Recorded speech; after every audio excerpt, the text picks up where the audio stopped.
Hello everyone. ఈరోజు interrogative క్వశ్చన్స్లో ఒక ముఖ్యమైనటువంటి టాపిక్ అయినటువంటి డబ్ల్యూహెచ్ క్వశ్చన్స్ గురించి తెలుసుకుందాం. క్రితం వీడియోలో ఎస్ఆర్నో క్వశ్చన్స్ గురించి తెలుసుకున్నాం కదా. ఇప్పుడు డబ్ల్యూహెచ్ క్వశ్చన్స్ గురించి తెలుసుకుందాం.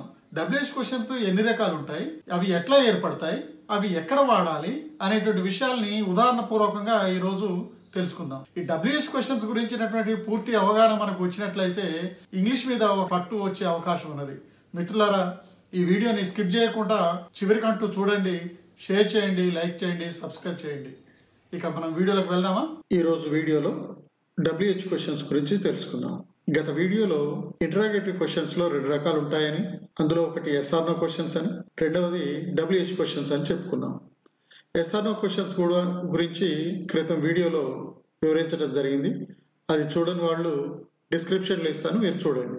ఈరోజు డబ్ల్యూహెచ్ క్వశ్చన్స్ గురించి తెలుసుకుందాం. ఇది డబ్ల్యూహెచ్ క్వశ్చన్స్ అనేది చాలా ఇంపార్టెంట్ అనేటువంటిది కాస్త జాగ్రత్తగా విని నేర్చుకోండి. అసలు డబ్ల్యూహెచ్ క్వశ్చన్స్ అంటే ఏంటి? A sentence that begins with WH word like what, which, who, why, when, whom, where, or how and ends with a question mark is called WH questions. WH word తో మొదలై question మార్కుతో ముగిసే వాక్యాలను WH questions అంటాం. అంటే ఏమిటి? WH, W మరియు H అనేటువంటి వర్డ్స్తో వచ్చేటువంటివి ఏంటవి? What, which, who, why, when, whom, where అనేవేమో W తోటి మొదలవుతాయి. How, how much, how many, how long, how early అనేటువంటి అన్ని కూడా H తో మొదలవుతాయి. ఇటువంటి క్వశ్చన్స్ ని WH క్వశ్చన్స్ అంటారు. వీటి యొక్క ఉదాహరణలు కూడా చూద్దాం, తర్వాత ఒక్కొక్క దాని గురించి వివరంగా చూద్దాం. Where is he going now అంటే అతను ఇప్పుడు ఎక్కడికి వెళ్తున్నాడు. Where is he going now అనే దాంట్లో వేర్ అనేటువంటిది WH క్వశ్చన్స్ గా, W తో మొదలైన క్వశ్చన్ గా చూస్తాం. అట్లాగే వెన్ డిడ్ హీ కమ్, అతను ఎప్పుడు వచ్చాడు. వెన్, వేర్ అనేటువంటి WH క్వశ్చన్స్. అట్లాగే చూడండి, why is she going there, ఆమె అక్కడికి ఎందుకు వెళ్తున్నది. వై, ఇది WH తో మొదలైన వర్డ్, దాంతో ఫామ్ అయినటువంటి క్వశ్చన్ అది. నెక్స్ట్, ఈ WH క్వశ్చన్స్ లో మనకు ఎన్ని రకాలు ఉంటాయి, అవి ఏమిటి అనేది ఒకసారి వివరంగా చూద్దాం. 16 types of questions are there in WH questions which starts with W and H. ఇంతకుముందు చెప్పినట్టు దాదాపు మొత్తం W తోటి H తోటి మొదలైనటువంటివి అన్నీ కూడా ఒక 16 రకాలు. మెయిన్గా మనకు 16 రకాలు కనబడతాయి. అవేమిటి అనేటువంటివి చూద్దాం. మ్యాక్సిమంగా W తో మొదలయ్యేటువంటి ఒక 8, అట్లాగే H తో మొదలయ్యేటువంటి ఒక 8 ఉన్నాయి. వాటి తెలుగు మీనింగ్ ఏమిటో కూడా చూద్దాం. వాట్, ఏమిటి. వేర్, ఎక్కడ. వై, ఎందుకు. హూ, ఎవరు. వెన్, ఎప్పుడు. విచ్, ఏది. హూజ్, ఎవరిది. హూమ్, ఎవరిని. ఇవి W తో మొదలైనటువంటి పదాలు. చూడండి, మొదటి అక్షరం అంతా కూడా W తోటి ఉన్నది. అందుకోసమే WH క్వశ్చన్లో Wని Hని కలిపి WH క్వశ్చన్స్గా అన్నారు. H అంటే ఏమిటి? ఇక్కడ చూడండి, H యొక్క లిస్ట్ ఇక్కడ ఉంది. హౌ అంటే ఎలా. హౌ మెనీ, ఎన్ని. హౌ మచ్, ఎంత. హౌ లాంగ్, ఎంతసేపు. హౌ ఫార్, ఎంత దూరం. హౌ ఎర్లీ, ఎంత తొందరగా. హౌ ఫాస్ట్, ఎంత వేగంగా. హౌ డేర్, ఎంత ధైర్యంగా. ఇవి ఎట్లా ఏర్పడతాయి, వాటి యొక్క ఉదాహరణలు కూడా చూద్దాం. How to form WH questions. అసలు WH క్వశ్చన్స్ని ఎట్లా తయారు చేస్తారు? How to make WH questions. ఇవి ఎట్లా ఏర్పడతాయి, వీటిని ఎట్లా తయారు చేస్తారు అనేటువంటిది చూద్దాం. ఇప్పుడు చాలా ఒక సింపుల్ సూత్రం ఉన్నది, దాన్ని నేర్చుకుంటే ఎవరైనా ఈజీగా మన WH క్వశ్చన్స్ని తయారు చేయవచ్చు, వాటికి ఆన్సర్ కూడా చేయవచ్చు. చూడండి, ఫస్ట్ చూద్దాం. Is he reading. Is he reading, అతను చదువుతున్నాడా. క్రితం వీడియోలో చూసాం కదా. ఈజ్ హీ రీడింగ్ అనేది ఏంది? SR no question. Is he reading, it means అతను చదువుతున్నాడా అంటే ఎస్ ఓ నోనో ఆన్సర్ వస్తుంది కదా. ఈ ఎస్ఆర్నో క్వశ్చన్స్ వచ్చిన తర్వాత ఇప్పుడు చూడండి ఏమవుతుందో చూద్దాం.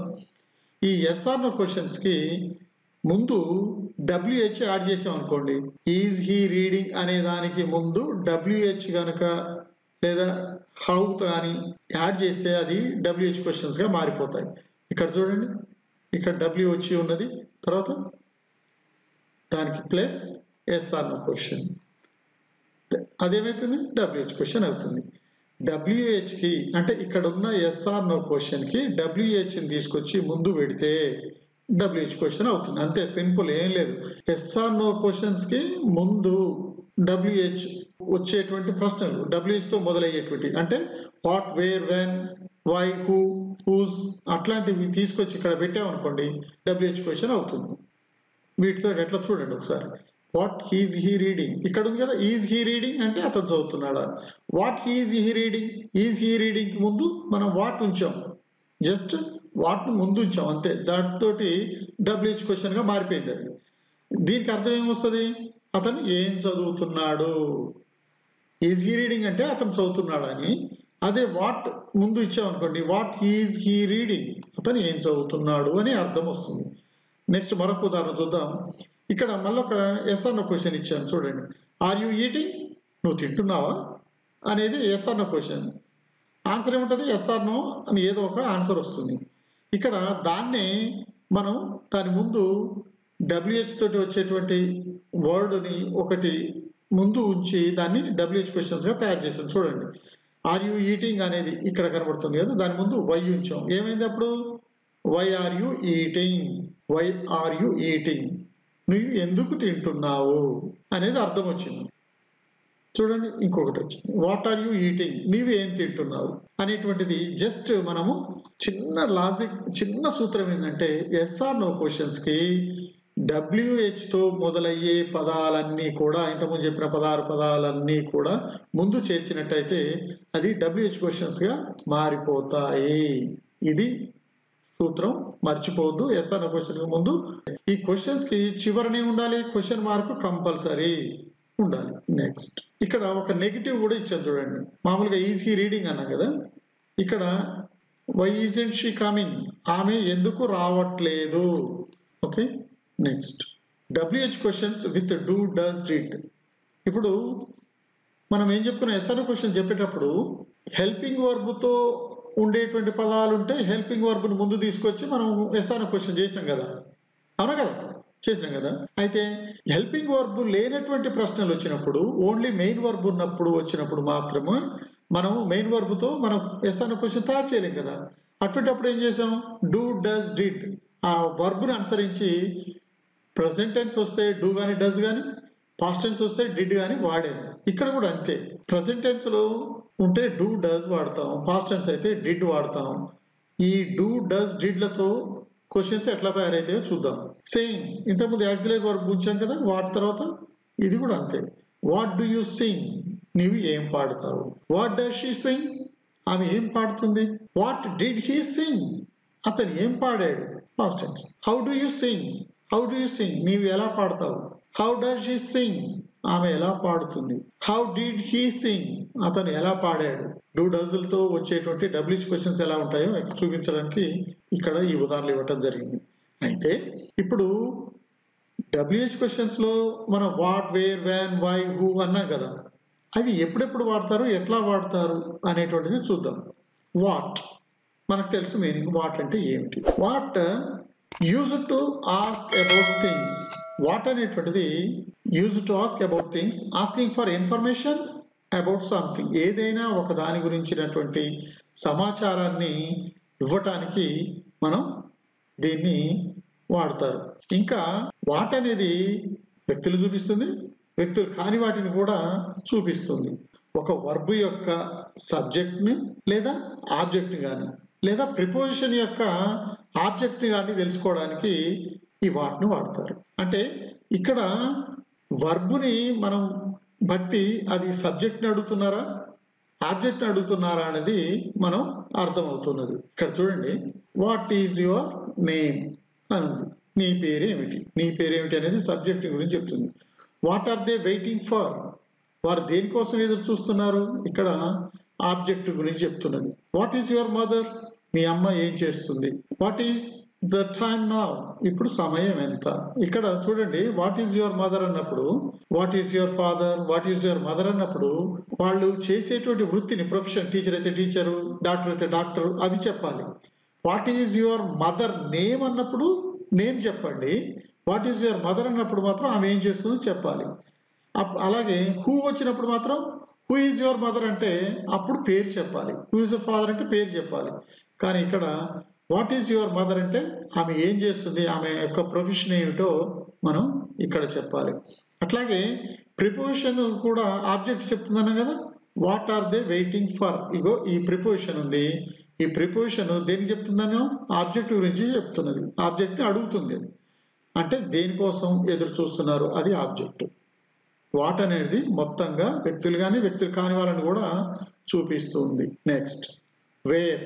వేర్ అంటే ఎక్కడ. ఎక్కడ అనగానే మనకు తెలుసు అది ప్లేస్ అని అర్థమవుతూనే ఉంది. ఇది ప్లేస్ గురించి చెప్తుంది. Use to ask about place or position. ఇది ఎక్కడ, ఎక్కడికి అనే ప్రశ్నలు వేయటానికి వేర్ని వాడతారు. ఇక్కడ చూద్దాం ఉదాహరణ. Where is the book.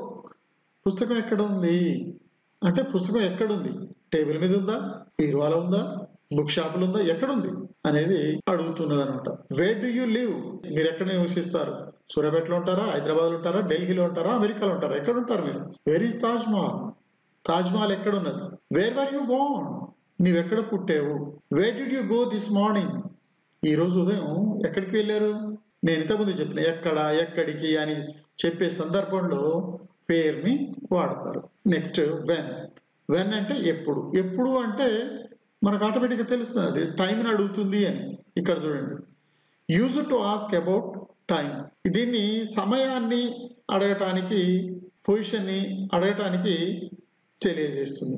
ఇది ఒక విషయము ఎప్పుడు జరిగింది, ఎప్పుడు జరుగుతుంది, ఎప్పుడు జరగబోతోంది అన్న సమాచారం తెలుసుకోవడానికి వెన్ వాడతారు. ఉదాహరణలు చూస్తే మీకు అర్థమవుతుంది. When do you go to school. పాఠశాలకు ఎప్పుడు వెళ్తావు, ఎప్పుడు వెళ్తావు. When will you get married. నీవు ఎప్పుడు పెళ్లి చేసుకుంటావు. When did you complete your homework. నీవు హోంవర్క్ ఎప్పుడు పూర్తి చేసావు. When do you come. నీవు ఎప్పుడు వస్తావు. When will you meet your friend. నీవు మీ స్నేహితుని ఎప్పుడు కలుస్తావు. ఈ ప్రశ్నలన్నీ విన్న తర్వాత మనకు అర్థమైంది ఏంటంటే వెన్ అనేటువంటిది ఏదైనా పర్టికులర్ టైంని తెలియజేయటానికి వాడతారు. Next who. హూ అంటే ఎవరు. Use to ask about people. వ్యక్తుల గురించి తెలియజేసేది హూ. మనుషుల్ని సూచించడానికి మాత్రమే వాడతారు. ఇది ఒక వర్బ్ యొక్క సబ్జెక్ట్ లేదా ఆబ్జెక్ట్, ఒక ప్రిపోజిషన్ యొక్క ఆబ్జెక్ట్ ఎవరో తెలుసుకోవడానికి దీన్ని వాడతారు. సబ్జెక్ట్ ఎవరు, ఆబ్జెక్ట్ ఎవరు, లేకపోతే ప్రిపోజిషన్ యొక్క ఆబ్జెక్ట్ ఎవరో తెలుసుకోవడానికి మాత్రమే హూని వాడతారు. మొత్తంగా మనుషులకి మాత్రమే వాడతారు తప్ప జంతువులకు, వస్తువులకు హూని ముందు పెట్టి వాడరు. ఇక్కడ చూడండి, హూ ఈజ్ యువర్ ఫాదర్. ఇంతకుముందు what is your father, what is your mother అన్నాం కదా. ఇక్కడ హూ ఈజ్ యువర్ ఫాదర్ అంటే మీ తండ్రి ఎవరు. ఏం చెప్పాలి ఇక్కడ, ఇక్కడ పేరు చెప్పాల్సి ఉంటుంది. మీ తండ్రి ఎవరంటే పేరు చెప్పాల్సి ఉంటుంది. వాట్ ఈజ్ యువర్ ఫాదర్ అంటే my father is a doctor అనాలి. కానీ ఇక్కడ హూ ఈజ్ యువర్ ఫాదర్ అంటే ఆయన పేరు చెప్పాలి. Who are they waiting for. ఇక్కడ ప్రిపోజిషన్ తో వచ్చినటువంటి దేన్ని అడుగుతుందని చెప్పాను, ప్రిపోజిషన్ ఆబ్జెక్ట్ ని అడుగుతున్నది. Who are they waiting for. వారు ఎవరి కొరకు ఎదురు చూస్తున్నారు. ఇక్కడ ఆబ్జెక్ట్ ఎవరు, వీళ్ళు ఎదురు చూస్తున్నారు. వీళ్ళేమో సబ్జెక్టు, వాళ్ళు ఎదురు చూస్తున్నటువంటి వ్యక్తి ఆబ్జెక్ట్. అంటే ఇక్కడ ప్రిపోజిషన్ వచ్చినప్పుడు ఆబ్జెక్ట్ ని అడుగుతున్నది. Who broken the glass. ఇక్కడ ఈ బ్రోకెన్ ద గ్లాస్, గ్లాస్ ని పగలగొట్టిన వాళ్ళు ఎవడు, ఇక్కడ సబ్జెక్ట్ అడుగుతుంది. Who is calling him. అతన్ని ఎవరు పిలుస్తున్నారు. Who will come tomorrow. రేపు ఎవరు వస్తారు. ఇవి హూతో వచ్చేటువంటి ప్రశ్నలు. వై. వై అంటే ఎందుకు. వై అంటేనే రీజన్. రీజన్ అడుగుతుంది. Use to ask about the reason. Why అనేది కారణాన్ని మాత్రమే అడుగుతున్నది. Why did you come. నువ్వు ఎందుకు వచ్చావు. కారణం, వచ్చాడు. ఏమా ఎందుకు వచ్చినావు, పని మీద వచ్చినావు అంటాం కదా. ఏదో ఒక పర్పస్ ఉంటుంది రావడానికి. Why do you play mobile games. నువ్వు మొబైల్ గేమ్స్ ఎందుకు ఆడతావు. అట్లాగే వై షుడ్ ఐ గో. నేను బయటకి ఎందుకు వెళ్ళాలి, రీజన్ చెప్పు. Why don't you come to school. నువ్వు స్కూల్కి ఎందుకు రావు.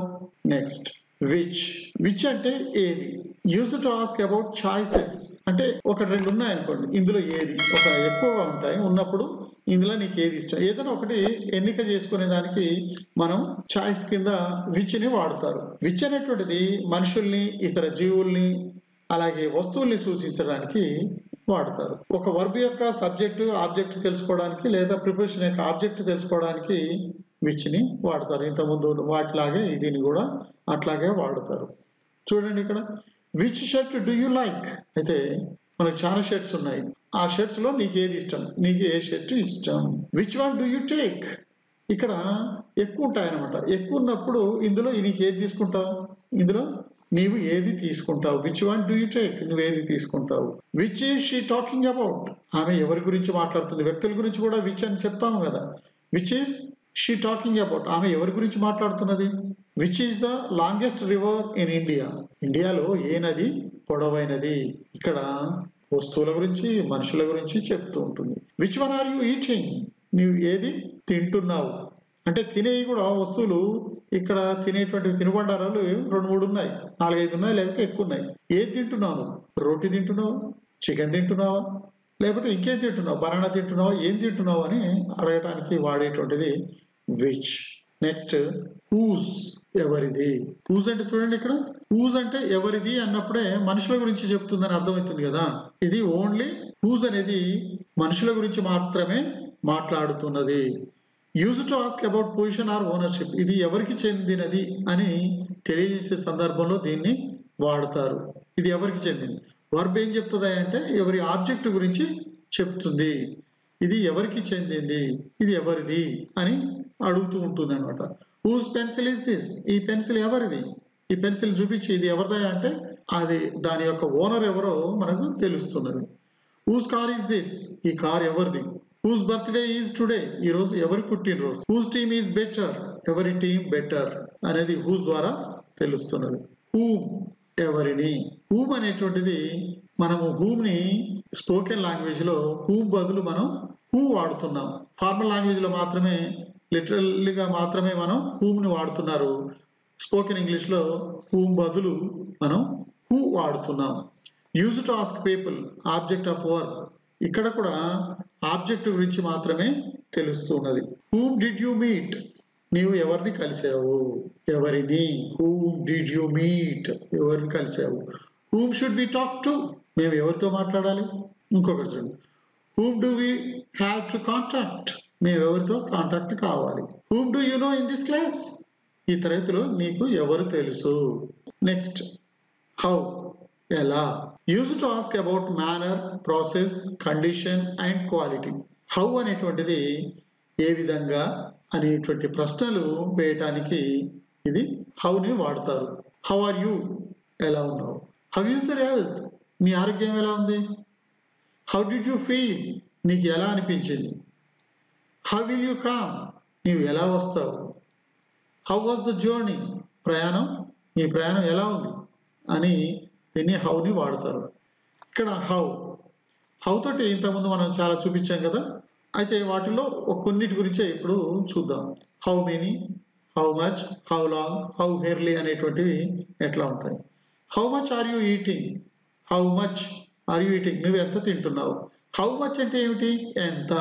హౌ మచ్ అనేది అన్కౌంటబుల్ వచ్చినప్పుడు మాత్రమే హౌ మచ్ వాడతాం. అది వాటర్ కావచ్చు, ఆయిల్ కావచ్చు, ఇంకేదైనా కావచ్చు. అన్కౌంటబుల్ వచ్చినప్పుడు హౌ మచ్ వాడతాము. How many are you eating, how many. How many అంటే ఎన్ని. ఎన్ని అన్నప్పుడు ఇవి ఎక్కడ వాడతారు, కౌంటబుల్. కౌంటబుల్ లెక్కించదగిన వాటికి how many are you eating, నువ్వు ఎన్ని తింటున్నావు. How long are you eating, ఎంతసేపు తింటున్నావు. హౌ లాంగ్, ఎంతసేపు తింటావు అని. How early are you eating, నువ్వు ఎంత తొందరగా తింటున్నావు. ఇట్లానే హౌ ఫాస్ట్, హౌ డేర్ అనేటువంటి పదాలు కూడా మనకున్నాయి. ప్రశ్నలు మొత్తంగా WH క్వశ్చన్స్ అన్నీ కూడా ఎస్ఆర్నో క్వశ్చన్స్ కంటే ముందు హెచ్తో మొదలైనటువంటి డబ్ల్యూతో మొదలైనటువంటి ప్రశ్నలు ఉంచడం ద్వారా మనం WH క్వశ్చన్స్ని తయారు చేయవచ్చు. డియర్ ఫ్రెండ్స్, ఈ వీడియో మీకు నచ్చినట్లయితే షేర్ చేయండి, లైక్ చేయండి, సబ్స్క్రైబ్ చేయండి. Thank you.